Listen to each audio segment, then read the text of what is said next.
বাবা আমাকে ছেড়ে দাও। তোকে বলেছি বোতল কুড়াতে যাওয়ার জন্য, তুই এখনো যাচ্ছিস না কেন? এই সল্টু দাঁড়াও, তোমার বাচ্চা মেয়েটা কেমন করছো কেন? তুমি কি জানোয়ার নাকি? আমার মেয়েকে আমি যা খুশি তা করব, তোমার কি?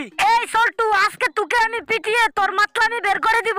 না না আন্টি, আমার বাবাকে কিছু করবে না, আমার বাবা অনেক ভালো। এই যে চম্পা, আমার যা খুশি আমি তাই করব, তুমি এর মধ্যে নাক গলাতে আসবে না। আচ্ছা বাবা, আমি আর কোনোদিন তোমার কথার অবাধ্য হব না, আমি এখনই বোতল কুড়াতে যাচ্ছি। এই যা যা, তাড়াতাড়ি যা। সল্টু, তোমার কি লজ্জা শরম নেই নাকি? আমার অনেক টাকার প্রয়োজন, 2 দিন ধরে চুল্লু খেতে পারি না। এই চম্পা, চলো চলো, এই মাতালের সাথে কথা বলার দরকার নেই। এই বাবা, তুমি কোনো চিন্তা করবে না, আমি এখনই বোতল কুড়াতে যাচ্ছি। আজকে আমি অনেকগুলো বোতল কুড়াবো, বিক্রি করে তোমাকে টাকা এনে দিব। এই তো আজকে অনেকগুলো বোতল কুড়িয়ে পেয়েছি, এই বোতলগুলো বিক্রি করে অনেকগুলো টাকা হবে, বাবাকে দিতে হবে। প্রিয় বন্ধু, ভিডিওতে লাইক ও চ্যানেলটি সাবস্ক্রাইব করতে ভুলবেন না।